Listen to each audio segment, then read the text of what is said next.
Well यो peeps, तो finally मैंने bleach पूरा खत्म कर लिया है। और ब्लीच को देखने के बाद मैंने सोचा क्यों ना इसके ऊपर मैं एक पूरी वीडियो बनाऊं जिसमें मैं तुम सबको बताऊंगा कि मेरा एक्सपीरियंस कैसा रहा ब्लीच को देखने के बाद। तो या अगर तुमने ब्लीच नहीं देखा है तो प्लीज इस वीडियो को तुम यहीं की यहीं छोड़ दो, क्योंकि आगे जाके काफी बड़े स्पॉयलर्स हैं और अगर तुम्हें स्पॉयलर से फर्क ही नहीं पड़ता तो देखो वीडियो को। तो जब मैंने ब्लीच को स्टार्ट किया था तो मैंने कॉमनली सभी लोगों से एक ही बात सुनी थी कि ब्लीच स्टार्टिंग में थोड़ा बोरिंग है, मोस्टली स्टार्टिंग के 20 एपिसोड जिनमें agent of shinigami arc complete होती है। इसलिए मेरी एक्सपेक्टेशन काफी कम थी ब्लीच की स्टार्टिंग आर्क को लेकर, लेकिन ऑनेस्टली मैं ब्लीच के सेकंड एपिसोड से पूरा हुक हो गया था कि मुझे ब्लीच के स्टार्टिंग के एपिसोड का एपिसोडिक नेचर काफी ज्यादा पसंद आया था, क्योंकि हर एपिसोड में एक नई प्रॉब्लम होती थी और वो एपिसोड के एंड तक खत्म भी हो जाती थी, just like Doraemon. I know ये चीज तुमने काफी सारे एनिमे में भी देखी होगी, लेकिन ब्लीच इसको काफी क्लीन तरीके से यूज करता है कि हमें इन्हीं एपिसोड में ब्लीच की पूरे वर्ल्ड से इंट्रोड्यूस किया जाता है, सोल रिपर के पूरे सिस्टम को एक्सप्लेन किया जाता है और फ्यूचर प्लॉट सीड्स को प्लांट किया जाता है जो कि स्टोरी में काफी बड़ा रोल प्ले करते हैं। आगे जाके काफी सारे कैरेक्टर्स को भी इंट्रोड्यूस करवाया जाता है हमें इस आर्क में, जो कि आगे जाके काफी बड़ा रोल प्ले करते हैं, जैसे उराहारा और यूरोइची। अगर किसी को नहीं पता तो गोजो सातोरू उराहारा से इंस्पायर्ड होकर बनाया गया है। और इस आर्क के पर्सनली सबसे शॉकिंग मोमेंट की बात करूं तो वो होगा इचिको का रेंजी से हारना। इन सभी एपिसोड में इचिको एक भी फाइटर नहीं हारा था, इचिको को सबसे स्ट्रॉन्गेस्ट दिखा रखा था, लेकिन जब वो रेंजी से हारा मैं वो देख के काफी सारा शॉक हुआ था कि मैंने बिल्कुल एक्सपेक्ट नहीं किया था कि इचिको एक साइड एक्टर से हारे, वो भी इतनी बुरी तरह से। और जब इन पूरी फाइट्स के बाद इचिको डिसाइड करता है कि वो रुगिया को बचाने जाएगा सोल सोसाइटी में, मैं तभी समझ गया था कि नेक्स्ट आर्क काफी ज्यादा इंटरेस्टिंग होगी। मैं सही भी साबित हुआ, क्योंकि नेक्स्ट आर्क की सोल सोसाइटी जो कि पूरे ब्लीच की सबसे बेस्ट आर्क है। सोल सोसाइटी के बारे में मैंने पहले ही काफी कुछ सुन रखा था कि ये ब्लीच की सबसे बेस्ट आर्क है, इसलिए मेरी एक्सपेक्टेशन भी स्काई हाई थी। लेकिन मेरे लिए इस आर्क का सबसे बड़ा शॉकिंग मोमेंट आइजन वाला नहीं था, बल्कि मेरे लिए तो मैं ये भी लिए असल में एक लड़की जो कि कुछ ऐसी दिखती है, बट प्लॉट ट्विस्ट हाँ। पहले इस पॉइंट तक मेरे लिए ब्लीच की कॉमेडी कुछ खास वर्क नहीं करती थी, लेकिन जब इचिको सोल सोसाइटी में एंटर करता है वहाँ पर कुछ कॉमेडी सीन थे जो कि पर्सनली काफी ज्यादा फनी थे। लेकिन जो चीज मैंने बिल्कुल एक्सपेक्ट नहीं की कि केनपाची ज़ारा की इचिको को इतनी बुरी तरह से पीटेगा, बल्कि पीटेगा वो उसको लिटरली मार भी देगा। आई नो शोनेन में कोई मेन कैरेक्टर मरता है तो इसमें कुछ ज्यादा शॉक्ड होने की बात नहीं है कि मेन कैरेक्टर ओफन मर के जिंदा हो जाते हैं, जैसे एरन ये करो गोकू का तो ये रोज का ही काम है मानो। इसलिए मैं ज्यादा शौक नहीं हुआ था जब इचिको मरा था, लेकिन मैं इस चीज को लेकर ज्यादा शौक था कि इचिको फिर से हार चुका है और ज़ाराकी को भी काफी एपिसोड से सेटअप करते आ रहे थे और मैंने बिल्कुल एक्सपेक्ट नहीं किया था कि ज़ाराकी इचिको को ओवरपावर कर देगा, उसको मार भी देगा, वो भी टूटी फूटी कटाना को लेकर। इचिको को अपनी जान पाक या फिर इस बंदे से बात करने का मोमेंट लिटरली पीक था और यहाँ पर काफी सारी फोरशैडोइंग भी थी जिसको मुझे स्टार्टिंग में घंटा को समझ नहीं आया था, लेकिन मेरे लिए यार और भी ज्यादा बेटर हो सकती थी अगर ब्लीच फैंस ने मेरा मजाक खराब नहीं किया होता तो देखो अगर तुमने ब्लीच देखा है ना देखा हो तुमने एक बात तो पक्का सुनी होगी, everything is part of eigen plan. कसम से अगर फैंस ने आइजन का नाम मार्च के स्पैम ना किया होता मेरा सोल सोसाइटी एक्सपीरियंस और भी ज्यादा अच्छा होता। तो हाँ, जब आइजन अपनी डेथ को प्रिटेंड करता है मैं तभी समझ गया घंटा नहीं मरा होगा, क्योंकि अगर सब कुछ इसी के पार्ट का प्लान है तो मरा भी इसी के प्लान के हिसाब से होगा। तो यार जब आइजन फिर से आया तो मुझे कोई हैरानी नहीं हुई, लेकिन जब आइजन ने इचिको की बानखाई को अपनी उंगली से रोका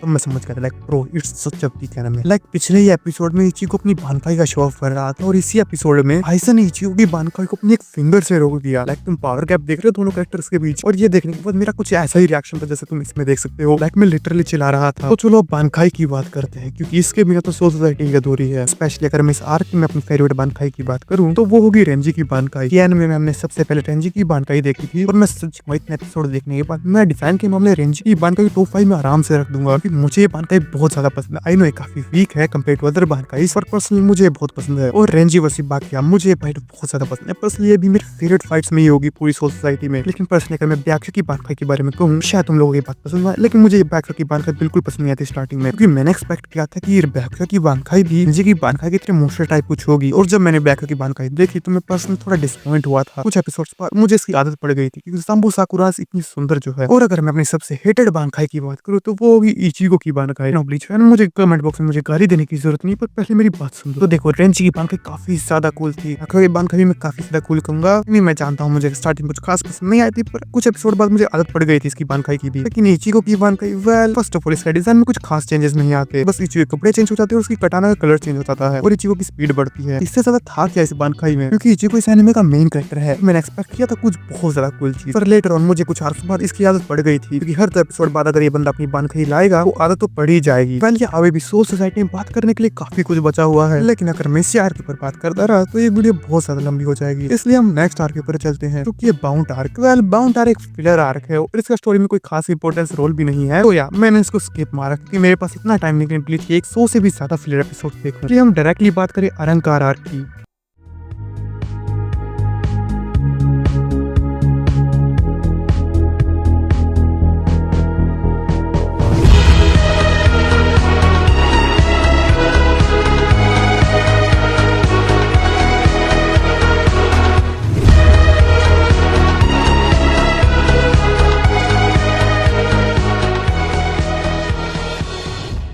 अरंकार आर्क में से काफी के लिए आर्क सबसे बेस्ट आर्क हो गई पूरी ब्लीच में, लेकिन पर्सनली मेरा एक्सपीरियंस इस आर्क को लेकर काफी ज्यादा अलग था, क्योंकि मेरा इस आर्क से काफी बड़ी एक्सपेक्टेशन थी। सोल सोसाइटी के इतने अच्छे क्लाइमेक्स के बाद मुझे उम्मीद थी कि आर्क उसको और भी ज्यादा आगे लेकर जाएगी, ऐसा कहीं से भी नहीं हुआ। तो फर्स्ट ऑफ ऑल तो मेरी इस आर्क से प्रॉब्लम थी कि ये आर्क कुछ ज्यादा कॉपी करती सोल सोसाइटी की। मैं मोस्टली उराहिमे का रेस्क्यू वाले पार्ट की बात करूंगा। ये पूरा उराहिमे का रेस्क्यू वाला part totally soul society copy है, जैसे रूगिया के साथ हुआ था। और वहीं रूगिया के रेस्क्यू वाले पार्ट में काफी ज्यादा हाई थे, और वहीं उराहिमे के रेस्क्यू वाले पार्ट में बिल्कुल भी वर्क नहीं करता। और यहाँ पर स्टोरी भी काफी ज्यादा प्रेडिक्टेबल हो जाती थी, और मैं इसमें विलन्स की तो क्या ही बात करूं, बहुत ज्यादा जेनरिक थे। उसने मेरे लिए वो बहुत ज्यादा बोरिंग हो गए थे वो सभी विलन। मुझे पता था कि इचिगो और गैंग किसी न किसी तरह से उराहिमे को बचा ही लेंगे, इसलिए मुझे कोई खास फर्क भी नहीं पड़ रहा था कि फाइट्स कैसे कंटिन्यू होगी, क्योंकि मुझे पता है सब फिलर की तरह काम कर रहे हैं, पेसिंग को स्लो कर रहे हैं। लेकिन रूगिया की बैक स्टोरी वाला पार्ट लिटरली पीक था। पर्सनली मेरे लिए इस आर्क के टॉप 5 बेस्ट एपिसोड्स में से एक होगा। तो इसी आर्क में मैं एस्पेडास से इंट्रोड्यूस किया गया था। वैसे तो एस्पेडास इतने स्ट्रॉन्ग नहीं होते कंपेयर टू सोल रीपर्स, पर इनके डिजाइन लिटरली ब्लीच के सबसे बेस्ट डिजाइन में से है। जिसमें हम सबसे फैन फेवरेट एस्पेडास की बात करें तो वो इजीली ग्रीन जो जैकर जैक होगा। तुम नाम देख रहे हो बंदा कितना ज्यादा कूल है, ग्रीन जो जैकर जैक। स्टार्टिंग में इसका नाम बोलने में काफी ज्यादा प्रॉब्लम होती थी और मुझे याद भी नहीं था इसका नाम ग्रीन जो जैकर जैक, क्योंकि इतना मुश्किल जो इसका नाम बोलना। और ग्रीन जो और रिचो की फाइट लिटरली टॉप टियर है, और उस टाइम के हिसाब से इसमें एनिमेशन भी कमाल के थे। स्टूडियो पीरियड दिखाता भी अगर उसके पास इनफ टाइम हो तो कितने कमाल के एनिमेशन दे सकता है, जैसा कि तुमने ग्रीन जो और रिचो की फाइट में देखा होगा। लेकिन अगर मैं अपने फेवरेट एस्पेडा की बात करूं तो वो इजीली एस्पेडा नंबर 2 होगा। एक बात तुम इस बंदे का डिजाइन देखो, ये लिटरली पीक है, और बीच में तो कोई भी कैरेक्टर उठा के देख उसका डिजाइन पे तुम कहीं से भी डिसपॉइंट नहीं होने वाले। और मुझे एस्पेडा बहुत ज्यादा पसंद आया था, लेकिन इसका एंड वेल वो बहुत ज्यादा डिसपॉइंटिंग था। ये बंदा उस कैप्टन से आता जिसके पास सीरीज की सबसे वीकेस्ट बानकाई है, बहुत बड़ी डिसपॉइंटमेंट थी मेरे लिए, क्योंकि मैंने कुछ ज्यादा एक्सपेक्ट कर लिया था। और अरंकार आर्क के पास एक बहुत बड़ा पोटेंशियल था जो कि इसने टोटली मिस कर दिया, जो कि ये फेक काराकुरा टाउन। देखो हम सभी अगर करेंगे कि फेक काराकुरा टाउन की फाइट्स काफी ज्यादा वीक थी। मैं एनिमेशंस की बात कर रहा हूँ, क्योंकि काराकुरा टाउन की फाइट्स की एनिमेशन काफी ज्यादा वीक थी, क्योंकि हमें उससे पहले उल्कीओरा और इचिगो की फाइट देखी थी, उसकी एनिमेशन कमाल की थी। और वहीं काराकुरा टाउन के फाइट्स बहुत ज्यादा मिड थी, स्पेशली एनिमेशंस की बात कर रहा हूँ मैं भी। सबसे बड़ी प्रॉब्लम मैं कहूंगा फर्स्ट एस्पाडा, कि वो बंदा इस शो का सबसे पावरफुल एस्पाडा था, उसका इतना बेकार एंड वाला मैं सोच भी नहीं सकता कि उसको इतनी बेकार एंडिंग मिलेगी। ये बंदा शुनशी को एक ढंग की फाइट तक नहीं दे पाया। आई नो शुनशी काफी ज्यादा स्ट्रॉन्ग है, लाइक फिर भी ये बंदा शुनशी को हाफ पुश भी नहीं कर पाया। मेरे लिए एस्पाडा 1 टोटली डिसअपॉइंटमेंट था। सेम टू एस्पाडा नंबर 3, इसका भी एंड मुझे बिल्कुल पसंद नहीं आया था। इन सभी फाइट्स में मैं एक ही इंसान का वेट कर रहा था कि आइजन कब फाइट में एंट्री मारेगा। जब आइजन ने फाइट में एंट्री मारी, आइजन ने हाथी सिंगल हैंडली सभी कैप्टन को हरा दिया। लाइक सभी कैप्टन मिलकर भी आइजन को सीरियस नहीं कर पा रहे थे फाइट में। पावर कैप इमेजिन कर पा रहे कैप्टन और आइजन के बीच में। और एक बार के लिए तो मैंने मान ही लिया था कि सभी मिलकर भी आइजन को नहीं हरा पाएंगे, इवन इचिगो। लेकिन फिर बाद में इचिगो ने अपना टोटली न्यू फॉर्म लॉक कर लिया था। फिर जो इचिगो ने आइजन को मारा, लाइक मैं तुम्हें बता भी नहीं सका कितना ज्यादा हाइप था उस सीन को देख के। पूरे 200 एपिसोड तक आइजन को कोई टच तक नहीं कर पा रहा था। जब इचिगो ने आइजन को मारना स्टार्ट किया, आइजन खुद को अच्छे से डिफेंड तक नहीं कर पा रहा था। उसको देख के सच में मजा आ गया था, और इसलिए मुझे काफी बुरा भी लग रहा था कि आइजन मेरा फेवरेट कैरेक्टर है, उसका और इतना माइनस होते देख के मुझे बिल्कुल अच्छा नहीं लग रहा था। पर इसी तरह इचिगो और बाकी गैंग ने मिलकर आइजन को सील कर ही दिया। इसी के साथ ये आर्क भी खत्म हो गई, तो इचिगो अपनी पावर भी लॉस कर चुका था। मतलब नेक्स्ट आर्क ट्रेनिंग आर्क होगी, और इसलिए next arc full bringer arc. Well firstly मेरे लिए आर्क काफी ज्यादा फॉरगेटेबल है। वेल आई नो इस आर्क में मोस्टली इचिगो अपनी पावर गेन करने की ट्राई करता है, और ज्यादा कुछ इसमें था नहीं। लाइक हमें न्यू कैरेक्टर से इंट्रोड्यूस करवाया जाता है, सभी का स्टोरी में कुछ खास से बड़ा इंपॉर्टेंस रोल भी नहीं था आगे जाके। पर इस आर्क का क्लाइमेक्स वाला ट्विस्ट काफी ज्यादा इंटरेस्टिंग था। आई मीन मैंने इमेजिन नहीं किया था कुछ ऐसा होगा, लेकिन फिर भी इस आर्क में कुछ ऐसा भी हुआ था जिसको देख के अपना दिमाग